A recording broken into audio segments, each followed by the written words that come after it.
This is Guide to Nevada This is Guide to Nevada Part 2, Death Valley Part 1. And the story begins at the edge of Death Valley, leaving the city of Las Vegas and heading into Death Valley. And it's striking how quickly this happens. Like you leave the city of Las Vegas, which is I've covered in a current, I don't know, future, previous installment, because I don't know, depends when all this stuff comes out, but it doesn't matter. Just focus on, we're approaching Death Valley from the south. We used Las Vegas as our avenue for entry into the desert, and we're heading north towards the town of, it's crazy. You look at a map and you're like, well, we'll find an Airbnb. There's like one, and it's in the town of Beatty, Beatty, B-E-A-T-T-Y. People say Warren Beatty, like the actor. So, well, anyway, and then you get like nuclear test site. We'll go through these quickly. It's like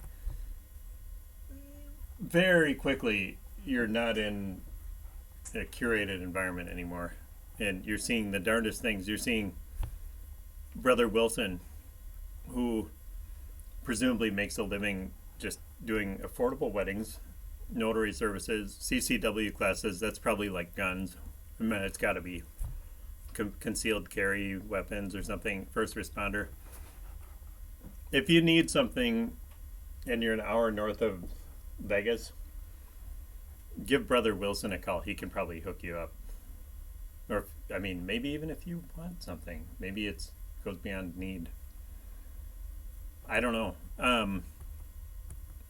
It's just, again, it's striking. It's like, I could have this experience over and over again. I could do this every week of my life for the rest of my life. And I'd still, every time I drive north of Vegas, I'd be like, man, the civilization falls off quickly. And now we're just in the desert. We're having an existential experience in the desert. Whatever we bring to the desert, that's what we're going to think about in the desert. Somebody brought minions to the desert. I guess that was in their mind somewhere. And like, then there's this feeling like, ooh, I got to take pictures. I got to take it all in. You sort of don't, because, I mean, try to take some pictures. You want to remember your trip and whatever. It's great, but like, there's so much desert. You don't have to stop and take a picture the first time you're in the desert. It's going to go on for a while. Oh, I mean, it's a little exhausting. Mid-afternoon, I have a theory. If you're a solo traveler, I do a lot of solo traveling. You're going to feel the worst at 2 o'clock in the afternoon. No matter, it doesn't matter where you are. That's where you're going to feel crummy. I don't stay up late. And so other people are going to have their own theory. Maybe 2 in the morning is another bad time. I don't know. I'm always asleep then. But like 2 p.m. just about anywhere is tough. If I can make it to 3:30 p.m. or 4 p.m., 5 p.m. in the summertime, maybe when the light is starting to change and the evening is beginning to announce that it plans to take things over here, I'm good. I got to just get power through that hour. And that's a tough hour to be alone in the desert. You're out like, oh, look at this. So yeah, big dune. I'm just looking at my pictures. Sorry, I just ate a whole bunch of almonds. And I'm giving this report is coming from, not from the desert. I'm in Michigan, but don't even be distracted by that. This is when I have time to do these things. There's the Minion trash can. I could take a million pictures like this. The stop sign with the arrows. You can also get the same effect. Well, no. From my pictures, you can do your own photo collage from Google Street View because it looks exactly like this. And are those things most active at 2 in the afternoon? It's just like the most desolate time for it to be a person in the world, I think. I don't know. That's between 2:30 p.m. and 4 o'clock p.m. when you're away from wherever you call home, wherever you feel you belong, your home base. I hope you have one. I do. It's wonderful. This is just when I feel it the most. By evening, I'm like, oh, I love it here. Mornings are great. Noon is fine. Afternoon. I'm going to harp on this topic. Is there a highway more lonely than maybe? Overview map. You can do your own research. It's there. There are not many roads. There are some gravel roads. Death Valley is a land of contrast between low elevation and high elevation. California and Nevada. We're on the Nevada side here. That's why I'm calling this Guide to Nevada. We're really not going to get into California here. That'll be in Guide to California, part something, not sure yet. But Death Valley is a land of contrast between Nevada and California, between elevation and high elevation and low elevation, between tourists and locals. There aren't very many locals. The town of Beatty, Nevada is, I would describe it more as a settlement. There's a fascinating boat here. I'd love to hear the story of, maybe I should just Google it. Somebody Google this, mash the comment button. I love saying mash. Tell me what's going on with the boat. It's called Ataraxia, and it's out of the port of San Francisco, California. It got here somehow. Somebody brought it here. Oh, unrelated, but maybe not. Like weird cylindrical objects being shot down over Alaska. I need to look at the news again. I haven't looked at the news for 24 hours. It's February 2023.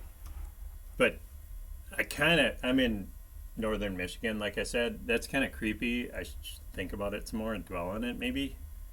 It's weird. But equally weird is this boat from San Francisco that ended up in Beatty, Nevada. Like, wow. So I'm looking smug. It's because I got through the afternoon and now the twilight is coming on and I can be happy again as a solo traveler. And I'm wandering the streets of Beatty, Nevada. And there's just so much to look at. In the desert, there's a little vegetation, but not much. So anything anybody ever brought to the desert is visible. You can just see it. And I've done this in other desert towns of the West too. It's kind of my MO, actually, is get positioned somewhere and then just wander the streets and look at the stuff and be present when the sun goes down. Here there was, God, what was it? This is a while ago. I watched a rabbit run across the road and there's like nobody around but me. And then 30 seconds later, a cat ran after the rabbit. And then 30 seconds after that, a dog was chasing after the cat. I forget. I think that's how it went. And that passes for like current events. I like this Jeep. It's like, I don't know. Someone should go out there and trailer that thing home and get it working again. It's like a classic Jeep. RVs end up in the desert.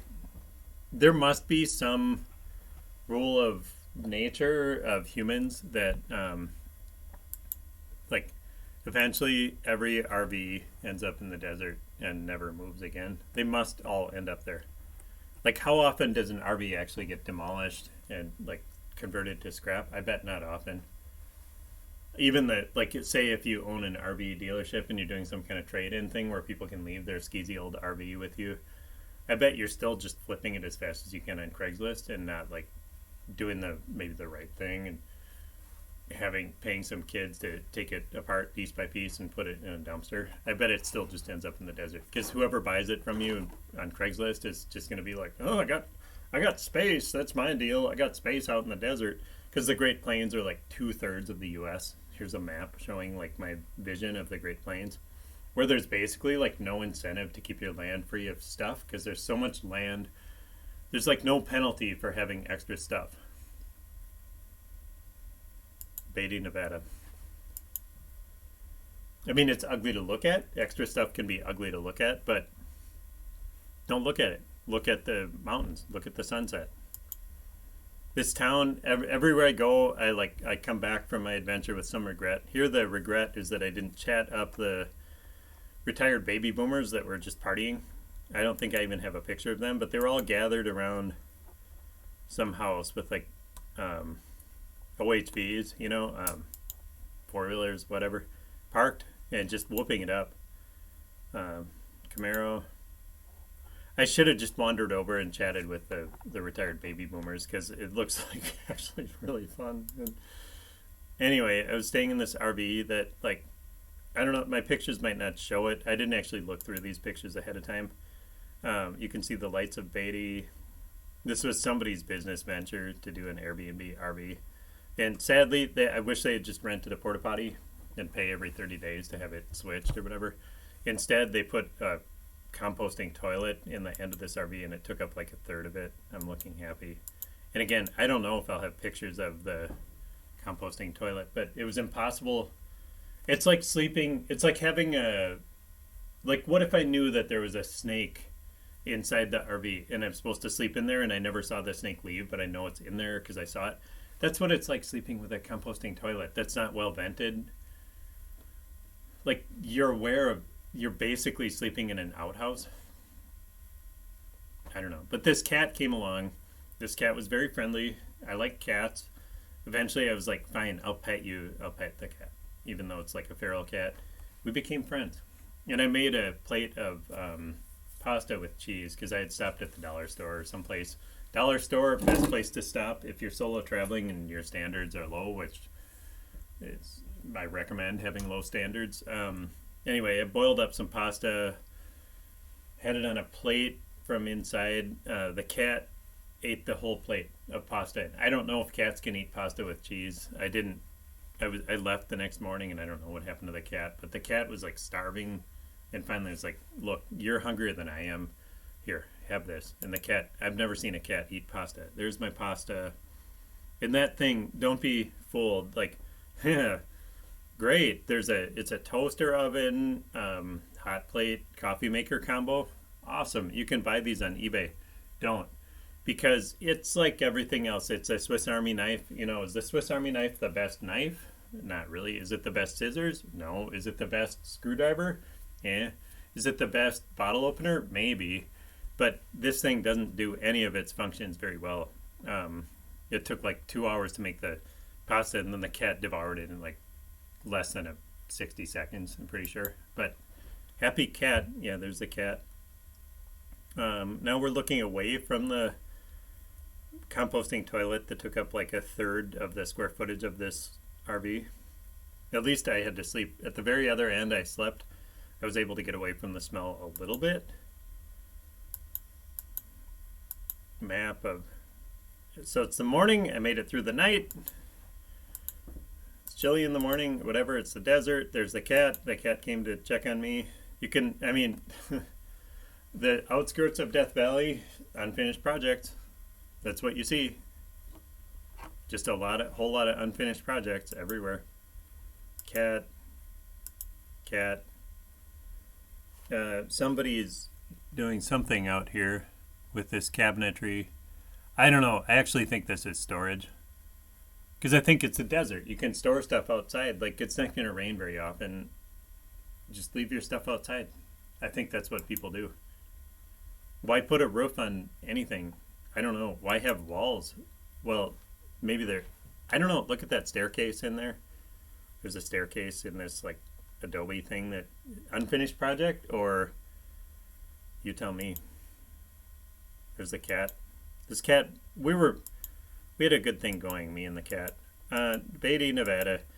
Head out. Limousine. U-Haul. Just imagine, for each thing that you find in the desert, I have free parking. There's space everywhere. It's like the definition of Nevada is like there's abundance of square footage, outdoor square footage. There's a big sign for free parking. They want people to stop. I went and had breakfast. I was the only customer. There's a picture of a dome building. There's a person. I saw a person besides the baby boomers the night before. Helicopter pad. Like, stark reminder. Like, if you step on a rattlesnake in Death Valley, you're gonna hope that the helicopter can land here to take you to Los Angeles quickly, or wherever it is, Las Vegas, I don't know. Hospital, there's like an indoor and an outdoor. Sketchy.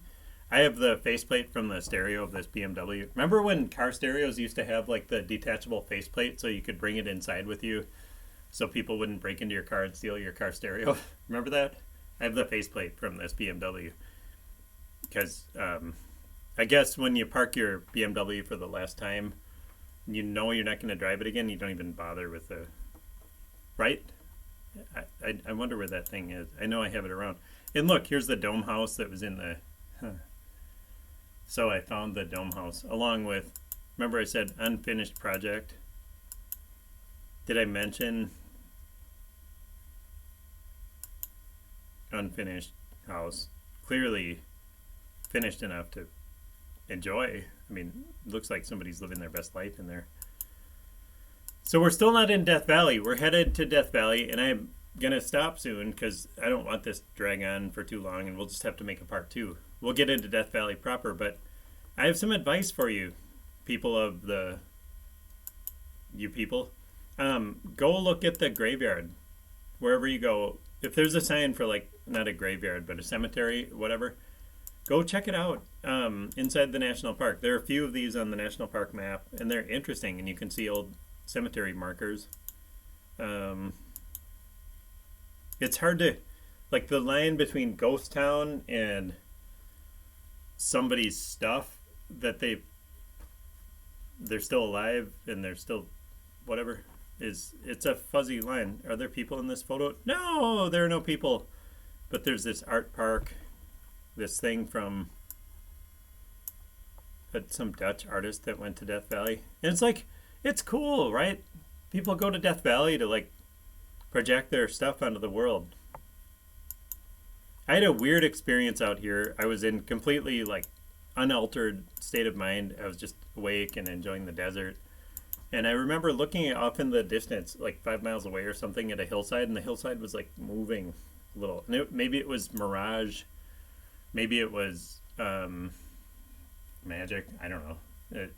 Maybe Death Valley is just a land of contrasts. We're inside the national park now, but like, man, this is freaky out here. What can I say? I hiked up there, and then eventually I realized I might as well not even bother hiking, because like, what's the difference between this view and the view from the highway? There's some sand dunes. Map. I love weights and measures. We could talk all about that. I love the names of these counties. Inyo, Mono. Those are cool names. There's a Mono County. How cool is that? I know there's a Mono Lake. I've never seen it. I'll go look at it sometime. I'm going to stop at... Well, no. I'll keep going a little longer. There's some hike that... Whatever. These borax mines, you start to get to be like that hour of doom. It's like 1 p.m. and I'm like, I don't know if I can handle another day of this. It gets a little exhausting. There's that same sign in every national park toilet. It doesn't take long to get off the beaten path. Borax mining, pretty exhausting thing to think about. Zabriskie Point, neat. I remember hearing a conversation in the parking lot at Zabriskie Point, which is one of these must-see Death Valley attractions. It was like students from one of the Pomona schools, and I know that's different from Occidental. That's somewhere else in the greater LA. But these kids, I somehow remember that they were from one of the Pomona college or something, and they were saying like, we're Gen Z. What's the next generation going to be called? That was the conversation. I remember having conversations like that in college. We were Gen X. I don't know why I remember that. It's like, people kind of, I don't know. We've all got things in common, don't we? It must have been a Jeep that I rented. That's the kind of thing I forget quickly. Death Valley. A land of contrasts. Again, this is a hike I regret taking because, like, what's the point? Like, I've seen this on the tundra in the Arctic, and I've seen it in the Dakotas. It's like, it's kind of all the same. Don't exert yourself unless you just need a workout because, you some storage containers. What are we getting to? The 49th something. 49ers Gateway, some historical thing, and this super depressing national park thing that had like palm trees. Okay, of course the big attraction is low elevation. You can get below sea level,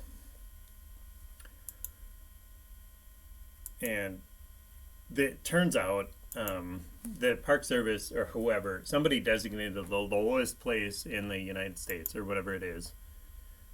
First of all, if you Google like lowest elevation places you can go that aren't like underwater, Death Valley isn't particularly, it's like number 9 on the list because there are places on other continents that are much lower than Death Valley that aren't full of water.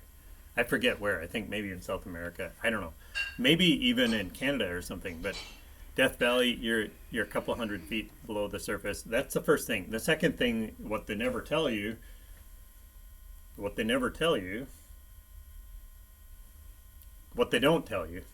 is that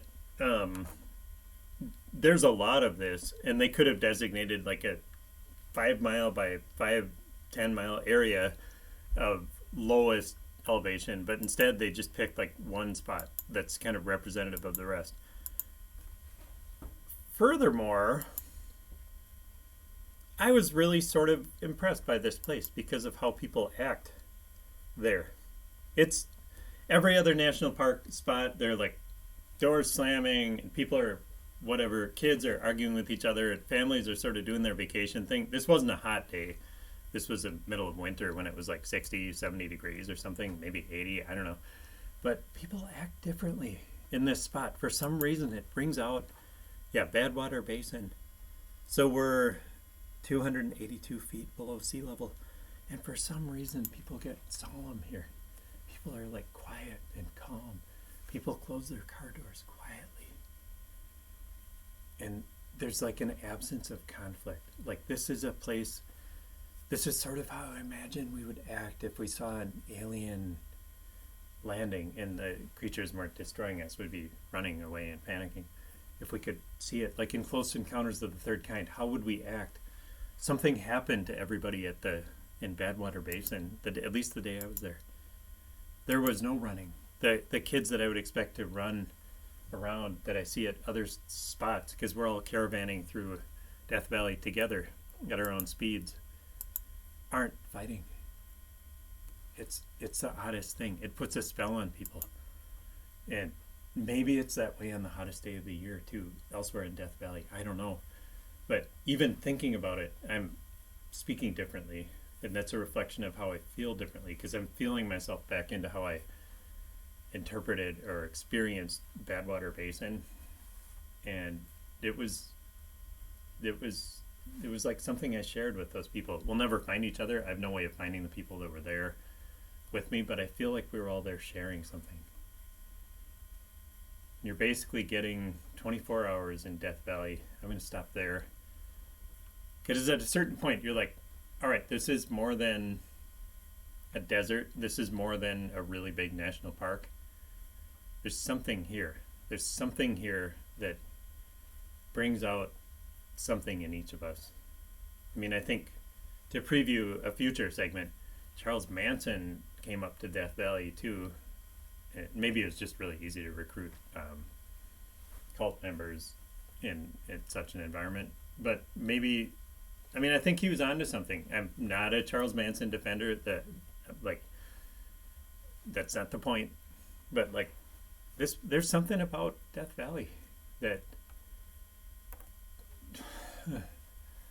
forgive me for using this word, but it transcends the rocks and the dirt and the sky and the temperatures and the lack of vegetation and the history even of like, geez, people heading out west, they had to get across here. Like all that stuff aside, there's still something about Death Valley that's like, if you spend a few hours there, it'll suddenly hit you and you'll be like, whoa, So just to preview the next part of the day, which is going to come out, Guide to Nevada part something else. I kept driving. It was like the day turned over. The day had its effect on me that it wanted to have, and now it was ready to turn the page, and it got super windy, and I almost didn't get out of there. You're not going to believe it if I ever get around to telling the story, unless I show lots of pictures, and then you'll probably sort of believe it. But this has been Guide to Nevada part whatever I said at the beginning. Travel well,